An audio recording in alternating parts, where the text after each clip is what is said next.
أعوذ بالله من الشيطان الرجيم. بسم الله الرحمن الرحيم. قال الله تبارك وتعالى في القرآن المجيد: وأما بنعمة ربك فحدث. صدقت يا رب العالمين. ثم قال الله تبارك وتعالى في مقام الآخر: إن الله وملائكته يصلون على النبي يا أيها الذين آمنوا صلوا عليه وسلموا تسليما. بلغ العلا بكماله كشف الدجى بجماله. مولاي صل وسلم دائما أبدا على حبيبك خير الخلق كلهم. هو الحبيب الذي ترجى شفاعته لكل هول من الأهوال مقتحم. فإن من جودك الدنيا ودرتها ومن علومك علم اللوح والقلم. محمد سيد الكونين والثقلين والفريقين من عرب ومن عجم. مولاي صل وسلم دائما أبدا على حبیبک خیر الخلق کلہم. جنت کا ہے سلطان محمد، جنت کا ہے سلطان محمد، منہ بولتا قرآن ہے محمد. جنت کا ہے سلطان محمد، منہ بولتا قرآن ہے محمد. مومن کی پہچان ہے اگر کلمہ، مومن کی پہچان ہے اگر کلمہ، کلمے کی جان ہے محمد. اللہ رب العزت جل جلالہ وعظم شانہ واتم برہانہ وعظم شانہ کا بے پناہ فضل و کرم، اس کا احسان کہ اس نے ہمیں بار دیگر اپنا اور اپنے محبوب بندوں کا ذکر خیر کرنے کے لیے مل بیٹھنے کی توفیق عطا فرمائی. اللہ تعالیٰ ہم سبھی کا مل بیٹھنا، سننا سنانا، سیکھنا سکھانا اپنی بلند اور پاک بارگاہ میں قبول و منظور فرمائے، اور ان نشستوں کو بروز محشر ہم سبھی کے لیے ذریعہ نجات بنائے. صاحب خانہ میزبانان کے لیے اللہ تعالیٰ اس مجلس کو باعث رحمت و برکت بنائے. قرآن مجید فرقان حمید کی ایک آیت مقدسہ سورۃ الضحیٰ، اس کی بالکل آخری آیت مقدسہ آپ کے سامنے تلاوت کی ہے. اللہ رب العزت ہم سبھی کو قرآن سمجھ کر اس کے مطابق اپنی زندگیاں ڈالنے کی توفیق رفیق عطا فرمائے. سیدی اعلیٰ حضرت رحمت اللہ تعالی علیہ کے سامنے جب میلاد نہ منانے والوں کے اعتراضات بڑھ گئے تو آپ نے صرف 5 سوالات ان کے سامنے رکھے اور کہا کہ جب وہ اس کا جواب ڈھونڈ لائیں تو احمد رضا ان کو 100 روپیہ انعام دے گا. اس دور کا 100 روپیہ آج کے لاکھ روپے سے زیادہ اہمیت کا حامل تھا. اب آپ نے جو پہلا سوال سامنے رکھا وہ یہ آیت تھی: وَأَمَّا بِنِعْمَةِ رَبِّكَ فَحَدِّثْ. اس آیت کا ترجمہ یہ ہے کہ تم اپنے رب کی نعمت کا خوب چرچا کرو. جب اللہ تمہیں نعمت دے تو اس کا چرچا کرو. اعلیٰ حضرت نے یہ آیت لکھی فتاوی رضویہ 29 نمبر جلد میں، اور آپ نے اس کا ترجمہ لکھنے کے بعد کہا کہ تم پر اللہ کی جتنی نعمتیں ہیں ان سب کی ایک فہرست میں بنا لو، اور اللہ کی ایک نعمت حضور بھی ہے. اب تم سے میرا سوال ہے کہ تم حضور کو کتنویں نمبر پہ رکھتے ہو؟ تو بال یقین تمہیں کہنا پڑے گا کہ اللہ کی سب سے بڑی نعمت حضور کی جلوہ گری ہے. اب جب تم نے اس بات کو مان لیا کہ حضور اللہ کی نعمت ہے تو پھر اللہ اپنی نعمت کے بارے فرما رہا ہے کہ اس نعمت کا خوب چرچا کیا کرو. اور چرچا جو ہے وہ بند کمرے میں نہیں ہوتا، اس کے لیے اہتمام کرنا پڑتا ہے، جیسے آپ اور میں بیٹھ کے اللہ کی نعمت کا چرچا کرنے بیٹھے ہیں. دوسرا آپ نے سوال کیا وَذَكِّرْهُمْ بِأَيَّامِ اللَّهِ. ان کو اللہ کے دن یاد کروائے. اللہ تعالیٰ نے جب بھی کوئی چیز بنائی وہ بڑا خاص دن ہے. آدم علیہ السلام سے لے کے قیامت تک جو بھی ہمارے سامنے آئے گا وہ اللہ کے بنائے ہوئے دنوں میں آئے گا۔ اب اللہ کا اعلان ہے کہ ان کو اللہ کے دن یاد کرواؤ۔ ان دنوں میں ایک دن وہ بھی ہے جس دن اللہ کے محبوب تشریف لائے۔ اب اللہ کا اعلان ہے کہ ان کو اللہ کے دن یاد کرواؤ، تو یاد کروانے کا مطلب کیا ہے؟ ان کے سامنے ان نعمتوں کا ذکر کرو جس دن اللہ نے وہ نعمتیں عطا فرمائی ہیں۔ تیسرا آپ نے فرمایا قل بفضل اللہ وبرحمتہ فبذالک فلیفرحوا، جب تمہیں اللہ کی نعمت اور اس کی رحمت مل جائے تو تم پھر خوشی مناؤ۔ قالت عائشہ محمد نعمت اللہ، اما عائشہ فرماتی ہیں کائنات کی سب سے بڑی نعمت حضور کی ذات ہے، اور اللہ کی رحمت وما ارسلناک الا رحمتا للعالمین، اللہ نے اپنے محبوب کو تمام جہانوں کے لیے رحمت بنا کر بھیجا ہے۔ اور آگے اعلیٰ حضرت فرمانے لگے کہ جب بھی ہم کوئی دین کا ضابطہ دیکھیں تو وہ یہاں سے نکلتا ہے وَمَا آتَاكُمُ الرَّسُولُ فَخُذُوهُ وَمَا نَهَاكُمْ عَنْهُ فَانْتَهُوا، جو تمہیں رسول دیں وہ لے لو اور جس سے منع کریں اس سے ہاتھ روک لو۔ آپ فرمانے لگے کہ نبی پاک صلی اللہ علیہ وسلم نے جتنی شریعت بیان کی ہے، کوئی ایک لائن دکھاؤ جس میں نبی پاک نے یہ فرمایا ہو کہ میرے آنے کی خوشی نہیں کرنی، کیونکہ کسی چیز سے منع کرنے کے لیے استدلال نہیں ہوتا، اس کے لیے بالکل واضح طور پر عبارت کا ہونا ضروری ہوتا ہے۔ کوئی شخص یہ نہیں کہہ سکتا کہ میری عقل یہ کہتی ہے کہ اس سے یہ بات نکلتی ہے، اس سے یہ مفہوم نکلتا ہے، اس لیے منع ہے۔ منع کرنے کے لیے بندے کی عقل کافی نہیں ہے، منع کرنے کے لیے صرف اور صرف اللہ اور اس کے رسول کی ذات کافی ہے۔ تو یہ بتاؤ کہ اللہ اور اس کے رسول نے کہاں منع کیا کہ خوشی نہیں کرنی؟ اور 5ویں نمبر پہ آپ فرمانے لگے کہ اگر تمہیں میرے سوالوں کے جواب نہیں آتے تو پھر گلی گلی نگر نگر نبی پاک کا میلاد منایا کرو، کیونکہ تمہارے پاس ان سوالوں کے جواب ہے ہی نہیں ہے۔ تو آج ہم سب جمع ہوئے ہیں نبی پاک صلی اللہ علیہ وسلم کے میلاد کی خوشی کرنے کے لیے۔ سب سے پہلے میں چند ایک باتیں جو اہل سنت کے لیے سمجھنا ضروری ہے ان کی وضاحت کرنا چاہتا ہوں۔ یہ جو ہم میلاد سجا کر بیٹھے ہیں یہ فرض نہیں ہے، یہ خوشی کے اظہار کا ایک طریقہ ہے۔ کوئی شخص جلوس میں نکلتا ہے تو جلوس میں جانا اس کے لیے فرض نہیں ہے، وہ خوشی منانے کے اظہار کا ایک طریقہ ہے۔ اب کوئی شخص کہتا ہے کہ میں محفل میں نہیں جاتا، جلوس میں نہیں جاتا، کوئی پابندی بھی نہیں ہے اس پہ، لیکن میں کہتا ہوں کم از کم اپنے گھر بیٹھ کے نبی پاک کے آنے کی خوشی تو مناؤ۔ ہمارا اعتراض یہ نہیں ہے کہ تم محفل میں نہیں آتے، اعتراض یہ بھی نہیں کہ تم جلوس میں کیوں نہیں جاتے، اعتراض یہ کہ تم خوشی کیوں نہیں مناتے۔ میں ساری باتوں کو ایک طرف رکھ کے ایک جملے میں اس موضوع کو بند کرنا چاہتا ہوں۔ تم کم از کم نبی پاک کا کوئی احسان نہ بھی مانو، کم از کم اپنے کلمہ پڑھنے کا تو احسان مان لو نا یار۔ آج اگر ہم حضور کے غلام ہیں، ہم امتی ہیں، آپ جانتے ہیں کہ اللہ تعالیٰ نے اپنے محبوب کے صدقے ہم پہ کیا کیا انعامات کیے ہیں۔ مفتی احمد یار خان نعیمی رحمۃ اللہ علیہ آپ تفسیر نعیمی میں لکھتے ہیں اللہ تعالیٰ نے اس امت کو سب سے آخر میں کیوں بھیجا؟ آپ جواب پڑھیے گا، آپ کی عقل دنگ رہ جائے گی۔ آپ فرماتے ہیں کہ اللہ تعالیٰ نے اپنے محبوب کی امت کو سب سے آخر میں اس لیے بھیجا کہ گزشتہ امتیں جب تباہ ہوئی تو ان کا ذکر آنے والی امتوں نے پڑھا، اور اللہ تعالیٰ نے اپنے محبوب کی امت کو آخر پہ رکھا ہی اس لیے ہے کہ میرے محبوب کی امت کا کوئی عیب بھی نہ پڑھ سکے، اس کے بعد کوئی ایسا آئے نہ جو نبی پاک کی امت کا عیب بھی پڑھ سکے۔ اس سے بڑا احسان کیا ہے؟ اللہ تعالیٰ نے کبھی کسی امت سے براہ راست خطاب نہیں کیا۔ عیسیٰ علیہ السلام تک جتنے انبیاء اور رسول تشریف لائے، ان کی امتیں آئیں، اللہ تعالیٰ نے کبھی کسی امت سے براہ راست خطاب نہیں کیا۔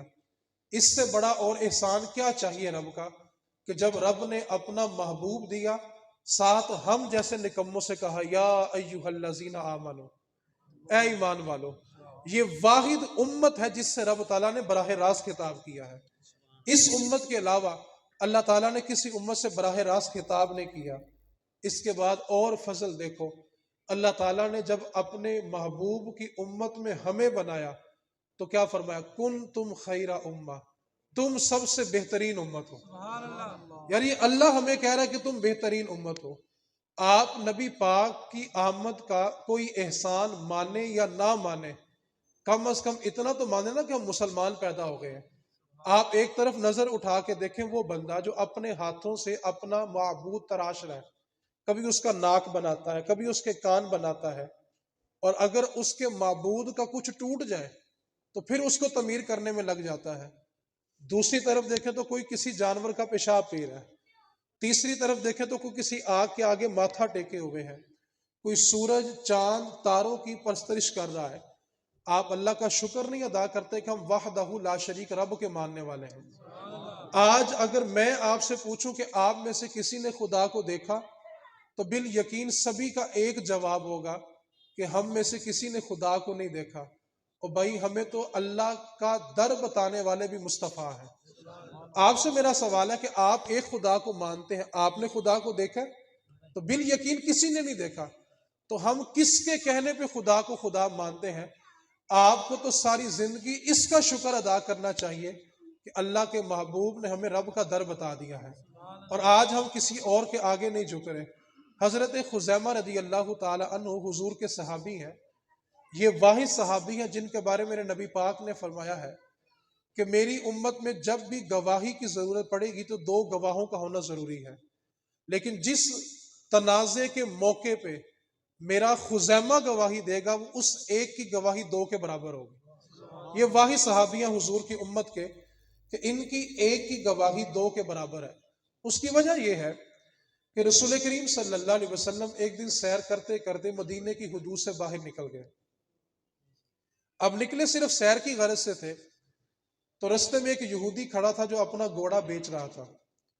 نبی پاک صلی اللہ علیہ وسلم کو وہ گھوڑا پسند آ گیا تو آپ نے اس سے سودا بھی کر لیا۔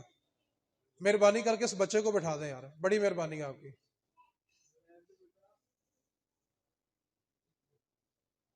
نبی پاک صلی اللہ علیہ وسلم کو وہ گھوڑا پسند آ گیا، آپ نے اس یہودی کے ساتھ سودا طے کیا اور اس سے کہا کہ یار میں تو سیر کی غرض سے آیا تھا تو قیمت ساتھ نہیں لایا، تو تم ایسا کرو کہ چند لمحے رک جاؤ، میں گھر سے قیمت لے کر آتا ہوں، پھر تم سے گھوڑا لے جاتا ہوں۔ اب رسول کریم صلی اللہ علیہ وسلم قیمت لینے کے لیے جب گھر پلٹے تو پیچھے سے اس یہودی کو کسی نے زیادہ قیمت لگا دی اور اس کے دل میں لالچ پیدا ہوئی۔ تو جب نبی پاک صلی اللہ علیہ وسلم قیمت لے کر پہنچے تو اس نے اپنے کیے ہوئے سودے سے انکار کر دیا اور کہنے لگا میں نے تو آپ کو یہ گھوڑا بیچا ہی نہیں ہے۔ اب نبی پاک صلی اللہ علیہ وسلم اس بات کا اصرار کر رہے ہیں کہ تم سے میرا سودا طے ہوا ہے، اور وہ کہنے لگا کہ میں نے آپ کو یہ گھوڑا بیچا ہی نہیں ہے۔ اب جب شور پیدا ہوا تو ارد گرد کے لوگ جمع ہو گئے، ان جمع ہوئے لوگوں میں حضرت خزیمہ بھی تھے۔ اب نبی پاک صلی اللہ علیہ وسلم یہ دعویٰ کر رہے ہیں کہ میں نے تم سے گھوڑا خریدا ہے، اور وہ یہودی کہتا ہے کہ آپ سے میرا کوئی سودا طے ہی نہیں ہوا۔ جب شور بڑھا تو یہودی کہنے لگا چلیں ٹھیک ہے، اگر آپ نے مجھ سے گھوڑا خریدا ہے تو آپ اپنے اس سودے پہ کوئی گواہ پیش کریں، کیونکہ آپ کی شریعت میں یہ کہتی ہے کہ جب کسی بات میں تنازع ہو جائے تو جو دعویٰ کرنے والا ہوتا ہے اس کے لیے گواہ پیش کرنا ضروری ہوتا ہے، تو لہٰذا آپ اپنے اس دعوے کے اوپر گواہ پیش کریں کہ آپ نے مجھ سے گھوڑا خریدا ہے۔ اب جب اس نے یہ کہہ دیا نا کہ آپ گواہ پیش کریں، اور اگر آپ نے یہ گواہ پیش کر دیا تو میں گھوڑا آپ کے سپرد کر دوں گا۔ حضرت خزیمہ رضی اللہ تعالی عنہ آگے بڑھے اور عرض کرنے لگے یا رسول اللہ صلی اللہ علیہ وسلم، میں گواہی دیتا ہوں کہ آپ نے اس سے گھوڑا خریدا ہے، اور جتنی قیمت آپ کہہ رہے ہیں اتنی ہی قیمت میں خریدا ہے۔ اب نبی پاک کے دعوے پہ دلیل مل گئی، گواہ مل گیا، گھوڑا نبی پاک صلی اللہ علیہ وسلم کی سپرد کر دیا گیا، آپ نے قیمت دی اور واپسی پلٹے۔ جب واپسی پلٹے گھوڑے کی نکیل حضور کے ہاتھ میں ہے، ساتھ ساتھ حضرت خزیمہ بھی چل رہے ہیں۔ میرے رسول کریم صلی اللہ علیہ وسلم نے فرمایا خزیمہ جس وقت میرا یہودی کے ساتھ سودا ہوا تھا میرے اور یہودی کے سوا وہاں پہ کوئی نہیں تھا، اور کسی کو علم نہیں تھا کہ میں نے گھوڑا خریدا ہے اور اس نے گھوڑا بیچا ہے۔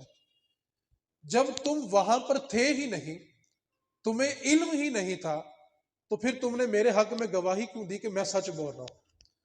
حضرت خزیمہ کا جواب سنیے، حضرت خزیمہ رضی اللہ تعالی عنہ عرض کرنے لگے یا رسول اللہ ہم نے جبریل کو اترتا نہیں دیکھا، آپ نے کہا تو مان لیا۔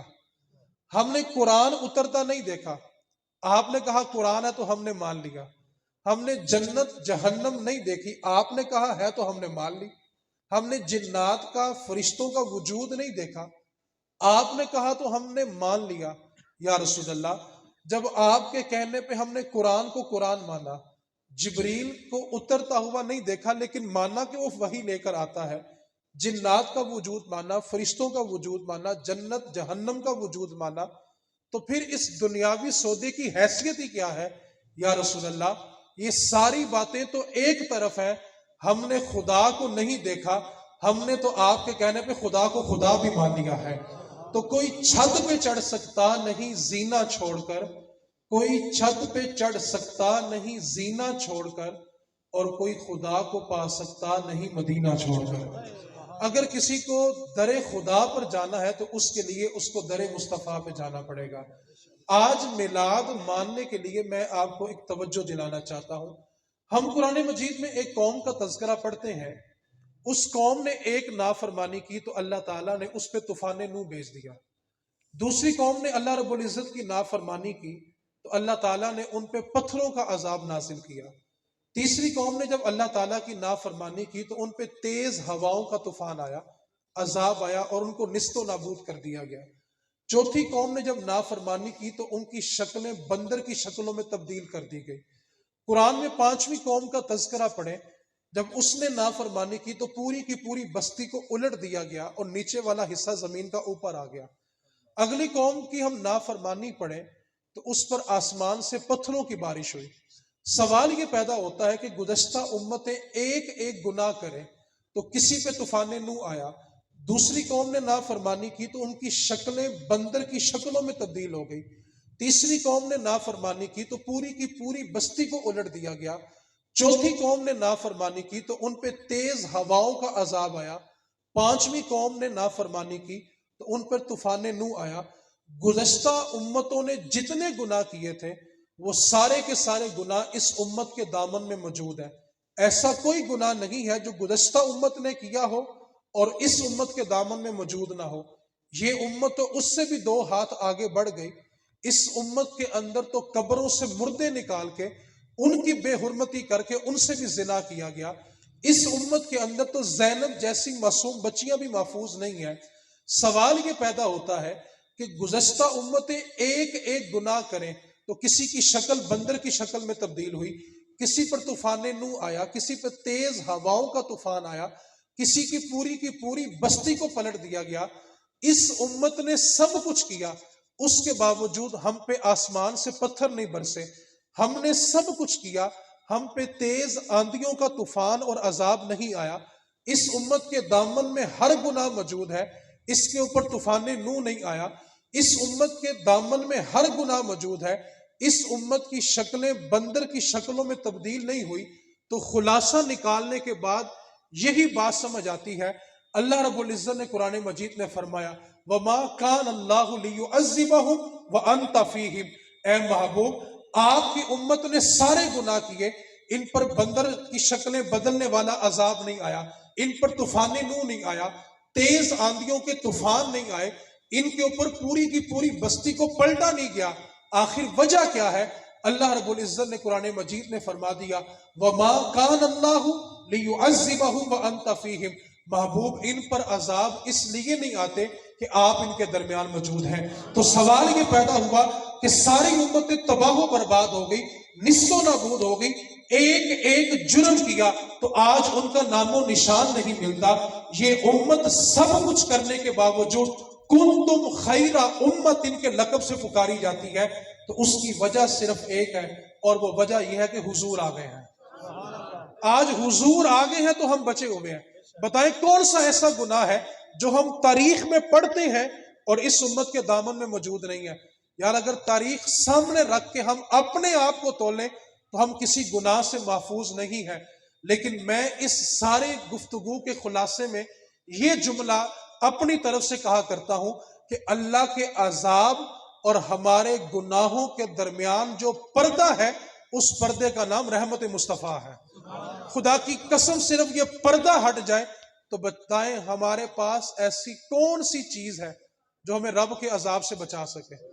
کوئی ایک چیز بتائیں، کوئی ایک عمل بتائیں، کوئی ایک بات ایسی بتائیں جس کی بنیاد پر بندہ یہ دعویٰ کر سکے کہ بھئی یہ وہ عمل ہے جس کی وجہ سے ہم پہ عذاب نازل نہیں ہو رہا. اور اگر آپ کا دل تھوڑی سی گواہی دے تو آپ کو کہنا پڑے گا حضور آ گئے ہیں. حضور نہیں ہے تو بتائیں ہمیں بچانے والا کون ہے؟ اور اگر ہم یہ کہیں کہ حضور تو تھے تو سوال یہ کہ پھر آج کے گناہ گاروں پہ عذاب کیوں نہیں آ رہا؟ تو ہمیں کہنا پڑے گا تو زندہ ہے واللہ، تو زندہ ہے واللہ، میری چشم عالم سے چھپ جانے والے. اور بھائی ہمیں یہ بات تسلیم کرنی پڑے گی کہ قیامت تک اگر اس امت کی شکلیں نہیں بدلی تو اس کی وجہ صرف ایک ہے کہ حضور آ گئے ہیں.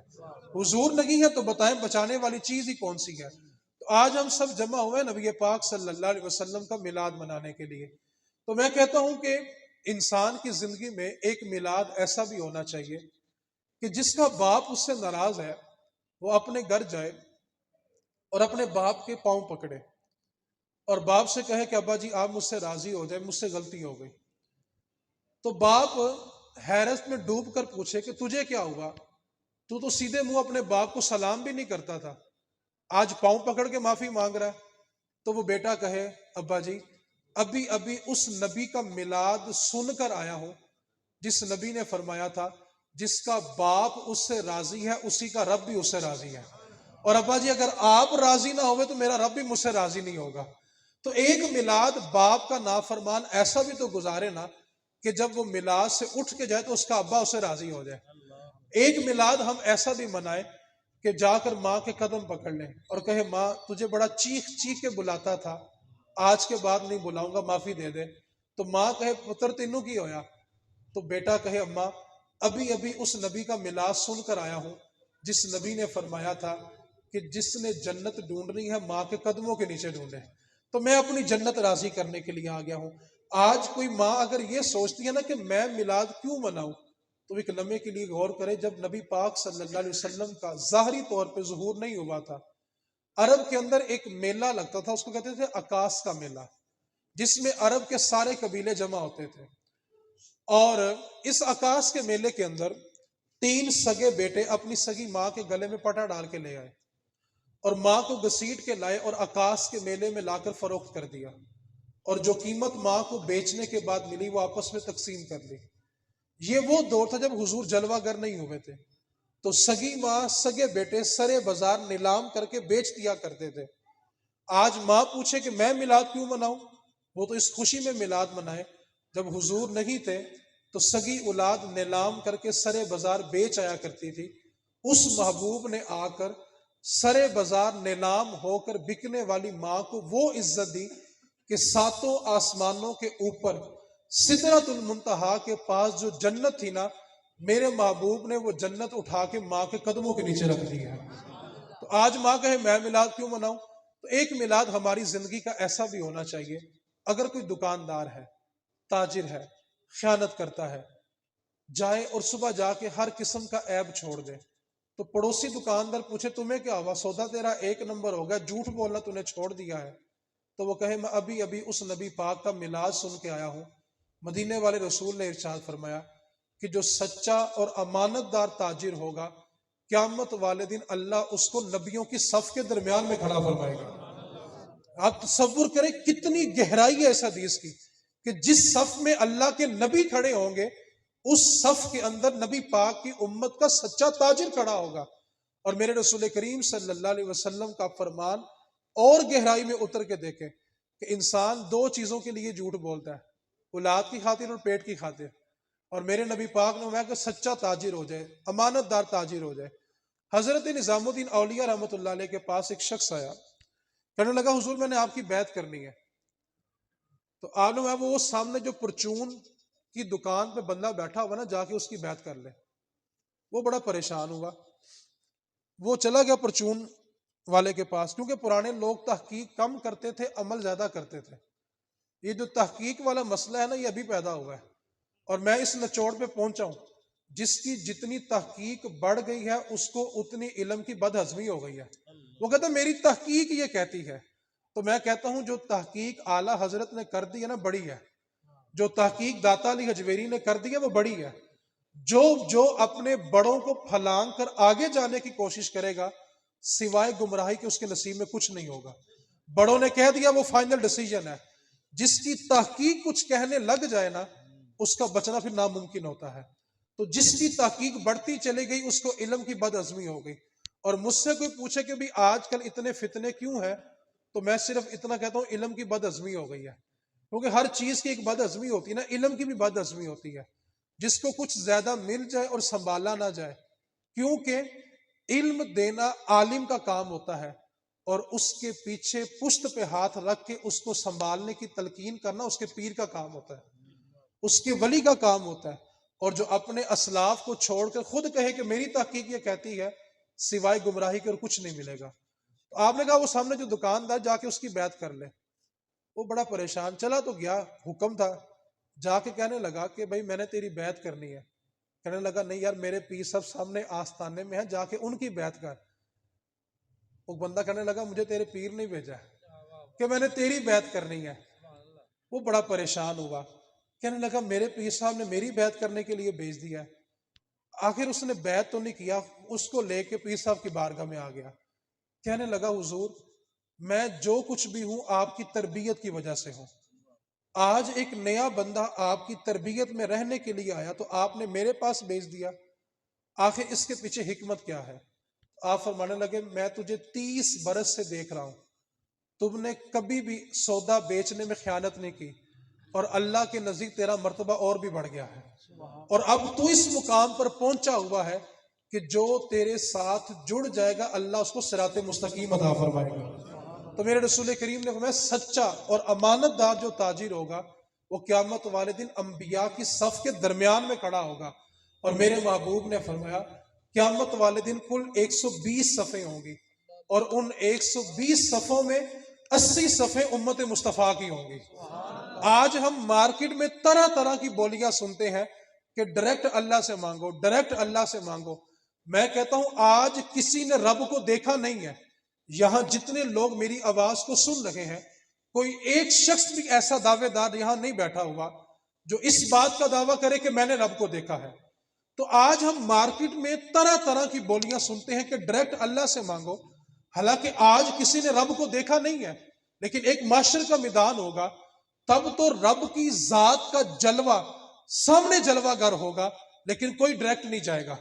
آج دیکھا نہیں ہے اور ڈائریکٹ کی رٹ لگی ہوئی ہے. اس دن تو رب کی ذات سامنے جلوہ گر ہوگی اور کسی کو ڈائریکٹ جانے کی جرت نہیں ہوگی اور ساری امتیں مل کے آدم علیہ السلام کے پاس جائیں گی. حالانکہ نبی کی آمد کا بنیادی مقصد توحید ہوتا ہے کہ وہ سارے معبودان باطلہ سے لوگوں کی توجہ ہٹا کے ایک وحدہ لا شریک رب کے در پہ لا کے ساری مخلوق کو اکٹھا کر دے. رب کے انبیاء کا مقصد یہ ہوتا ہے کہ وہ رب کے علاوہ کسی اور کا رستہ نہ بتائیں. اب جب ساری امتیں جمع ہو کر آدم علیہ السلام کے پاس پہنچیں گی، آج لوگ کہتے ہیں غیر اللہ کے پاس نہیں جانا، اب ساری امتیں جمع ہو کے آدم علیہ السلام کے پاس پہنچی ہے تو آدم علیہ السلام کا یہ فرض بنتا ہے. اور نبوت کا بنیادی نقطہ بھی یہ ہے کہ آدم علیہ السلام کہتے ہیں وہ سامنے رب کی ذات جلوہ گر ہے، میرے پاس کیا لینے آئے ہو، جاؤ رب کی بارگاہ میں چلے جاؤ. لیکن آدم علیہ السلام یہ نہیں فرمائیں گے، فرمائیں گے اذهبوا الی غیری، آج کسی غیر کی طرف سے جاؤ. سب کے پاس باری باری انبیاء ہوتے چلے جائیں گے اور کوئی بھی ان کی حامی نہیں بنے گا. حالانکہ انبیاء کا یہ کام بنتا تھا کہ سب انبیاء یہ اعلان کرتے سامنے رب کی ذات جلوہ گر ہے، رب کی بارگاہ میں چلے جاؤ، رب سے جا کے گزارش کرو. لیکن کوئی نبی یہ نہیں کہے گا اذهبوا الی اللہ کہ اللہ کی طرف جاؤ. سب انبیاء یہی اعلان کریں گے اذهبوا الی غیری، آج کسی غیر کی طرف جاؤ. میں کہتا ہوں آج رب دیکھا نہیں ہے اور سب ڈائریکٹ جانے کی باتیں کرتے ہیں. اس دن تو رب کی ذات کا جلوہ سامنے ہوگا، کوئی ڈائریکٹ نہیں جائے گا. سب انبیاء بھی رب کی طرف نہیں بھیجیں گے، کہیں گے آج کسی اور کی طرف جاؤ. اور میرے رسول کریم صلی اللہ علیہ وسلم نے ارشاد فرمایا جب سب انبیاء کے دروازے سے ساری امتیں ہو کر آ جائیں گی، سب انبیاء بھی ہوں گے، ان کی امتیں بھی ہوں گی، وہ سب جمع ہو کے جب میرے پاس آئیں گے تو پھر میں یہ نہیں کہوں گا کہ آج کسی اور کی طرف جاؤ. سب نے کہا تھا اذهبوا الی غیری، آج کسی اور کی طرف جاؤ. اور میرے رسول کریم صلی اللہ علیہ وسلم نے فرمایا اس دن میں یہ اعلان کروں گا آنا لہا، آج میں ہی تو تمہارے لیے ہوں. اور میرے رسول کریم نے فرمایا قیامت والے دن اللہ کی ذات کا جلال اتنے عروج پر ہوگا کہ اللہ کا کوئی نبی بھی اللہ کی بارگاہ میں کلام نہیں کرے گا، اور سب سے پہلے جو اللہ کی بارگاہ میں کلام کرے گا وہ تمہارا نبی محمد مصطفیٰ ہوگا.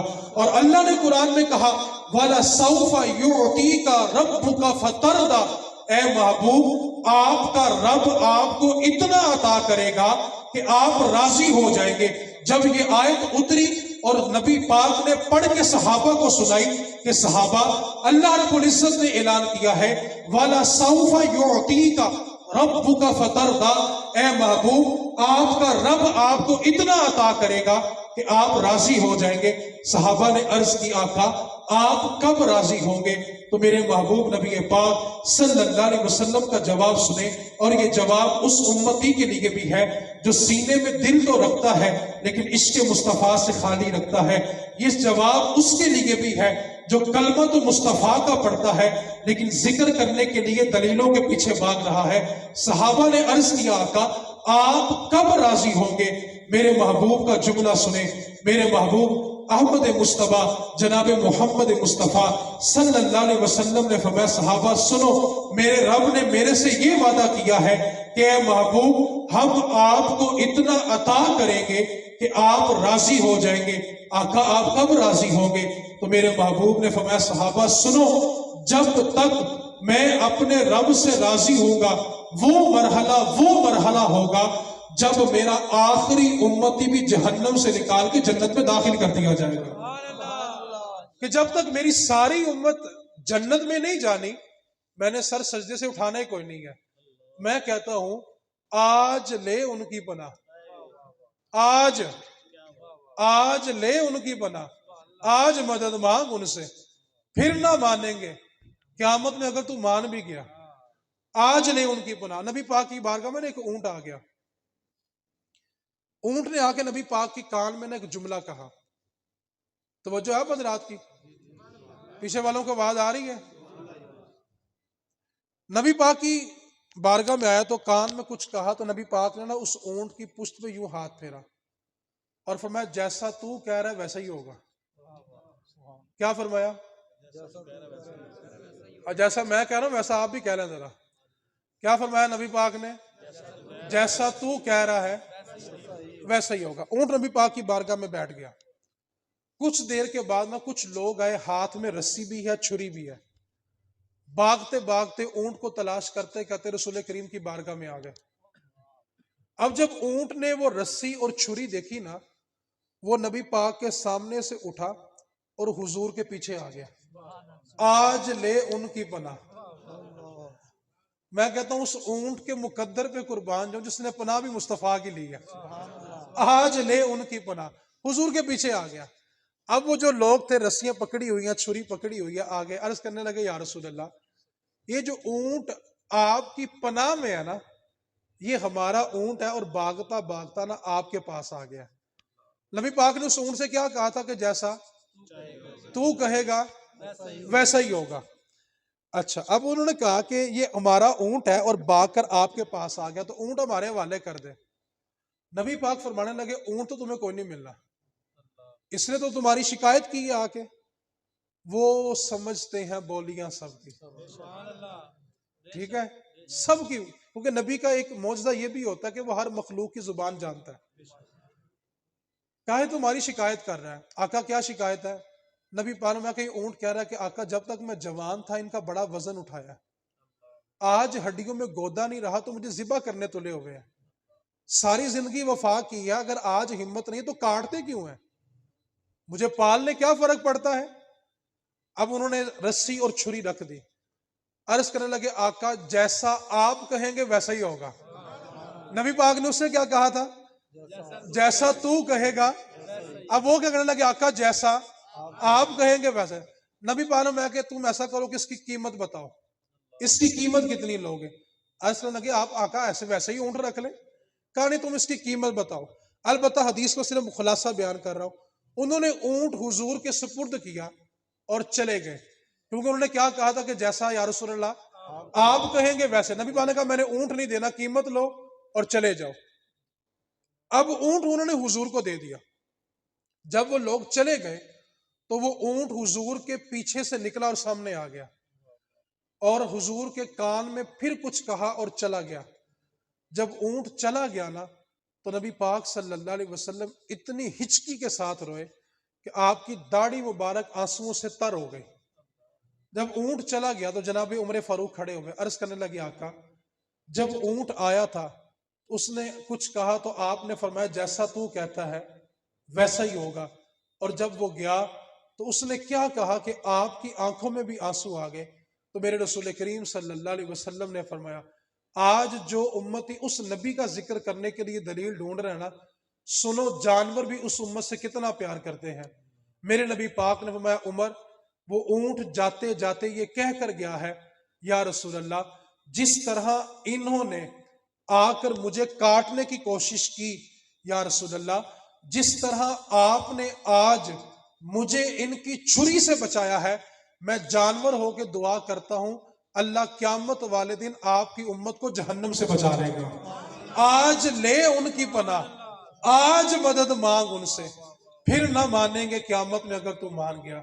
اس رسول کا تذکرہ کرنے کے لیے آپ اعلیٰ حضرت کی خواہش سنیں، آپ کو رشک آئے گا. اعلیٰ حضرت کہنے لگے میری یہ خواہش ہے، اپنے شاگردوں سے کہہ رہے ہیں میری یہ خواہش ہے کہ میری سارے انبیاء سے ملاقات ہو جاتی. اب شاگردوں نے کہا حضور اگر آپ کی سارے نبیوں سے ملاقات ہو جاتی تو آپ کیا کرتے؟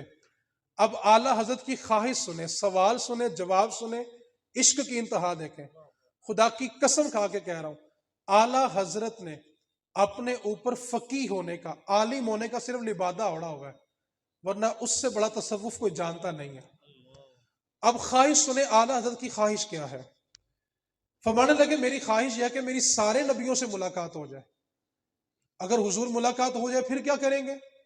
اعلیٰ حضرت فرماتا ہے اگر میری سارے نبیوں سے ایک ہی جگہ ملاقات ہو جائے نا، میں سارے نبیوں کے سامنے یوں ہاتھ باندھ کر بیٹھوں اور ان سارے نبیوں سے ایک ہی سوال کروں. عرض کی حضور وہ کیا سوال ہے؟ اب جملہ توجہ سے سننا ہے. اعلیٰ حضرت کہنے لگے جب سارے نبی میرے سامنے جلوہ گر ہوں اور میں ان کی خدمت میں ہاتھ باندھے ادب سے بیٹھا ہوں تو میں سارے نبیوں سے ایک سوال کروں گا، انبیاء سے کروں عرض کیوں مالکو، انبیاء سے کروں عرض کیوں مالکو، یعنی سارے نبیوں کو وہ مالک کہہ رہے ہیں. انبیاء سے کروں عرض کیوں مالکو، کیا نبی ہے تمہارا ہمارا نبی؟ کیا نبی ہے تمہارا ہمارا نبی؟ یعنی جو ہمارا نبی ہے وہ تمہارا بھی نبی ہے کہ نہیں ہے؟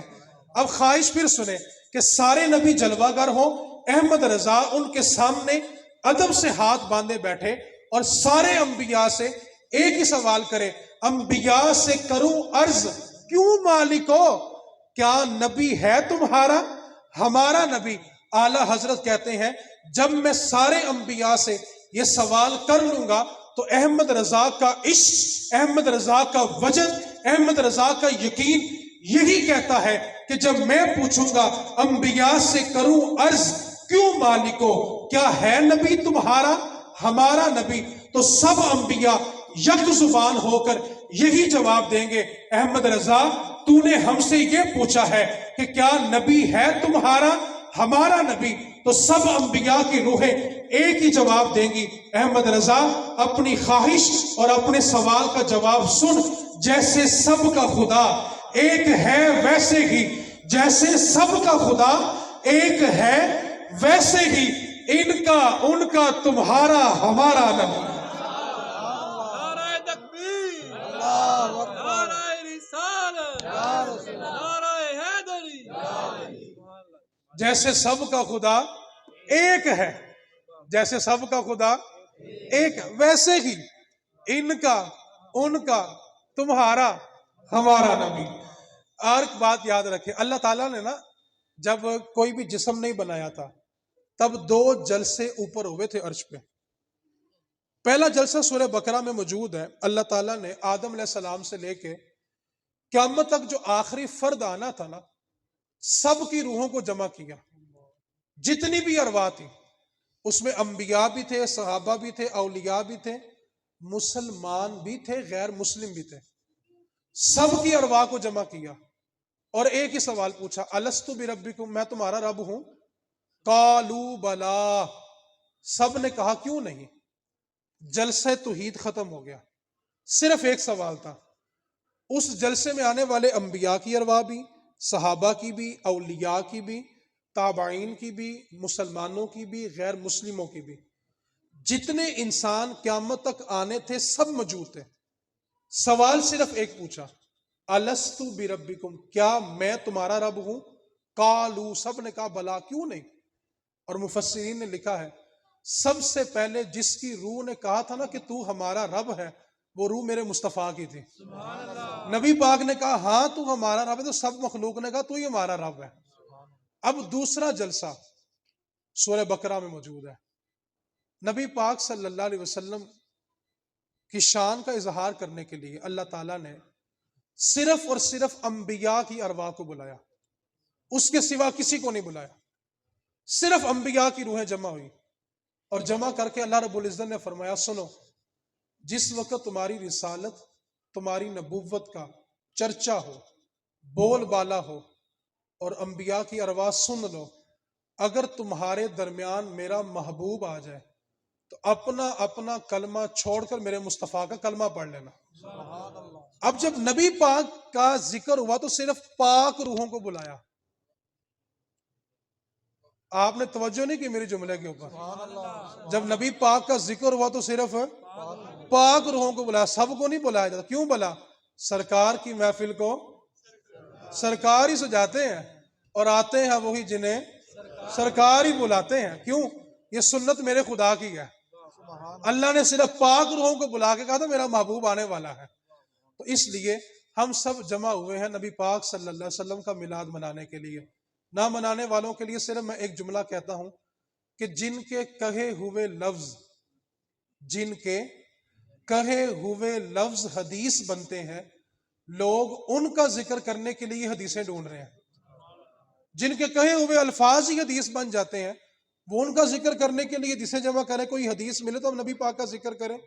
میں صرف یہ کہنا چاہتا ہوں اور میرے بھائی، ہمیں رسول اللہ سے عشق کرنے کے لیے کسی دلیل کی حاجت نہیں ہے. رسول اللہ سے عشق کرنا دلیل مانگتے ہو؟ ایک لمحے کے لیے توجہ تو کرو. ہم حضور کے امتی نہ ہوتے، جانتے ہو کتنے بڑے عذاب میں ہوتے؟ حضور کا امتی ہونا کتنا بڑا اعزاز ہے. میرے نبی پاک نے جب مردے کو تم قبر میں رکھتے ہو نا، سوال کامیاب ہوئے تو جنت کا دروازہ کھلا، ناکام ہوئے تو جہنم کی کھڑکی کھلی. سوال میرا یہ کہ جو آدم علیہ السلام کے زمانے میں مرا اور جہنم کی کھڑکی کھل گئی، قیامت کب آئے گی؟ کوئی نہیں جانتا. اس امت پہ اللہ نے جو احسانات کیے ہیں نا، اس میں سے ایک احسان یہ بھی ہے کہ اس امت کو سب سے کم عرصہ قبروں میں رہنا پڑے گا. آپ ایک لمحے کے لیے تصور کریں قبر کا عذاب کتنا سخت عذاب ہے. اس لیے نبی پاک صلی اللہ علیہ وسلم کا ذکر کرنے کے لیے دلیلوں کے پیچھے مت بھاگیں، رسول اللہ سے عشق کریں اور والہانہ کریں. آخری جملہ میرا یہ ہے کہ اپنے اپنے گھروں میں محفل میلاد ضرور کریں اور بھی ضرور کریں. اب لوگ کہتے ہیں کہ محفل کا نام سنتے خرچہ ذہن میں آتا ہے. یہ میرا جملہ سب کے لیے، فرد آخر کے لیے بھی ہے. محفل چھوٹی اور بڑی کی ہے نا، ہم ایک تعریف کرتے ہیں، ہم کہتے ہیں یار ماشاءاللہ بڑا مجمع سی، بڑی بڑی محفل سی. میرے نزدیک بڑی محفل کی تعریف یہ ہے جو سرکار کی بارگاہ میں قبول ہو جائے. مجمع آپ نے 10,000 کا کیا اور سرکار نے قبول نہ کی، وہ کون سی بڑی ہوئی جی؟ بڑی محفل کی تعریف کیا جن کو وہ، اور جو قبول نہیں ہوئی وہ چاہے 2 کروڑ کی ہوئی ہو، وہ قبول نہیں ہے تو پھر بڑی بھی نہیں ہے. اس لیے اپنے اپنے گھروں میں میلاد ضرور کریں. میلاد کا نام سن کے نا ایک سوال ذہن میں آتا ہے، لو جی خرچہ آ گیا. ایک بات کو یاد رکھیں، ضروری نہیں کہ 20,000 والا خطیب آئے تو میلاد ہوگا، یہ بھی ضروری نہیں ہے کہ 50,000 والا نعت خوان آئے گا تو میلاد ہوگا. جس امام کے پیچھے آپ جمعہ پڑھتے ہیں نا، اسی کو بلا کر حدیث سنیں بھی میرے نبی پاک کا میلاد ہے. اور ایک بات کو اور ذہن میں رکھیں، یہ سٹیج والے بھائی مجھ سے ناراض نہ ہو جائیں، ماشاءاللہ سارے بیٹھے ہوئے ہیں. ایک بات کو پلے بنے، پہلے لنگوٹی کو ڈر بڑا لگتا ہے نا، لنگوٹیا پیتی ہوتا ہے، ٹھیک ہے. ایک بات کو یاد رکھیں، میرے نبی پاک کا ذکر یہ عقیدہ بھی ہے، اس کو مضبوطی سے تھامیں. میرے نبی پاک کا ذکر کسی عالم، کسی خطیب، کسی مفتی، کسی پیر، کسی صوفی، کسی نعت خوان، کسی نقیب، کسی قاری کا محتاج نہیں ہے. یہ سارے کے سارے ذکر مصطفیٰ کے محتاج ہیں. سادہ سا سوال ہے، آپ سب کہاں بیٹھے ہوئے ہیں؟ نیچے. مجھے صوفہ کیوں دیا؟ کیونکہ میرے لبوں میں ذکر مصطفیٰ کا ہے. ورنہ آپ بھی انسان ہیں یار، میں بھی انسان ہوں. بات نہیں کروں گا تو نیچے بیٹھنا پڑے گا. اوپر بیٹھنے کی وجہ کیا ہے کہ زبان پہ ذکر مصطفیٰ ہے. تو کوئی بھی عالم ہو، مفتی ہو، پیر ہو، صوفی ہو، نعت خوان ہو، نقیب ہو، خطیب ہو، میرے نبی پاک کا ذکر ان میں سے کسی کا محتاج. دلیل ہے میرے پاس. جب یہ سارے نہیں تھے میرے نبی پاک کا ذکر تب بھی تھا، اور جب یہ سارے نہیں ہوں گے میرے نبی پاک کا ذکر تب بھی ہوگا. کیونکہ رہے گا یوں ہی ان کا چرچا رہے گا، بڑے خاک ہو جائیں جل جانے والے. اور میرے نبی پاک کا ذکر ان کا محتاج ہی نہیں ہے، یہ سارے کے سارے ذکر مصطفیٰ کے محتاج ہیں. یہ آپ نے کیوں سوچ لیا کہ اتنے والا خطیب ہو، اتنے والا نعت خوان ہو، ایک مارکیٹ لگی ہوئی ہے؟ اس لیے میں یہاں پر اصلاحاً ایک بات کرنا چاہتا ہوں. میری بات کو بطور تنقید آپ نہیں لیں گے، میں امید کرتا ہوں میں ادب کے لہجے میں بات کر رہا ہوں تو آپ بطور اصلاح ہی لیں گے. ہم بازار میں ناچنے والوں پہ نہ یوں کرتے ہیں، اور ممبر رسول پہ نبی پاک کا نام لینے والوں پہ بھی یوں کرتے ہیں. کم از کم بازار اور ممبر میں فرق ہونا چاہیے. جاتے وقت جان بھی دو تو کم ہے. اور اس کا مطلب یہ بھی نہیں ہے کہ نعت خان کی خدمت ہی نہ کرو، بیچارہ بھوکا ہی مر جاوے. بات کا مطلب سمجھے، مطلب کی بات نہ سمجھے. میرے نبی پاک کے سامنے جب حضرت حسان نے نعت پڑھی ہے نا، اور حضرت حسان جب ممبر سے نیچے اترے، میرے رسول کریم نے اپنے شانوں سے، اپنے کندھوں سے اپنی کالی کملی اتاری، اس کو لپیٹا اور حسان کو کیچ کروائی اور کہا، حسان اے میرے نعت خان، یہ محمد مصطفیٰ کی تجھے تحفہ مل گیا ہے. اور نعت خان کو تحفہ دینا میرے رسول کریم کی سنت ہے، لیکن کم از کم بازاروں والے کام سٹیجوں پہ نہ کریں یار. جاتے وقت جان بھی دو تو کم ہے. کیوں؟ اس نے تمہارا ایمان تازہ کیا ہے. تو میرے نبی پاک کا ذکر ان میں سے کسی کا محتاج نہیں ہے. اور اگر آپ کو میں فری آف کاسٹ میلاد بتاؤں، 1 روپیہ بھی نہیں لگا، تو پھر میلاد کریں گے کہ نہیں کریں گے؟ کون کون کرے گا؟ بالکل فری ہے جی، بالکل فری ہے. پھر بولے ذرا، کم از کم انشاءاللہ کہہ کے شیطان دی ماں تے مارو یار. پہلے میلاد کریں گے، سنیں، فری آف کاسٹ میلاد کے. اپنے گھر میں صرف گھر والے بیٹھے، جو گھر میں کھانا پکا سامنے رکھ لیں. اپنے بیٹے یا بیٹی سے کہو نعت کا ایک شعر سناؤ، ایک شعر سن لیا، 100 مرتبہ سب گھر والے درود پڑھیں. یہ میرے مصطفیٰ کا میلاد ہے. کوئی خرچہ تو نہیں ہویا؟ ان کا آج جا کے کار بھی لانا، بڑی مہربانی تاڑی. اس لیے اپنے گھروں میں میلاد ضرور کریں. اور میں نے یہ کہا تھا کہ اس بار پہاڑیاں نہ بنائیں، بچوں کو مٹھائی لے کے دیں، ایک لڈو ایک گھر میں دیں. یہ لڈو نہیں ہے، ٹیسٹر ہے، چیک کرے گا کتنا کرنٹ ہے. دروازے پہ دستک دیں، مٹھائی دیں، کوئی پوچھے کیا ہوا، کہنا حضور آ گئے ہیں. تو آپ کو اسی وقت کرنٹ پتہ چل جائے گا اس گھر سے کرنٹ آ رہا ہے کہ نہیں آ رہا. ٹھیک ہے؟ تو مہربانی کریں، اپنے بچوں کو تربیت کریں کہ وہ اس کرنٹ کا استعمال ضرور کریں اس بار، تاکہ پتہ چلے کس گھر سے کرنٹ آ رہا ہے، کس گھر سے نہیں آ رہا. ٹھیک ہے؟ تو رہے گا یوں ہی ان کا چرچا رہے گا، بڑے خاک ہو جائیں جل جانے والے.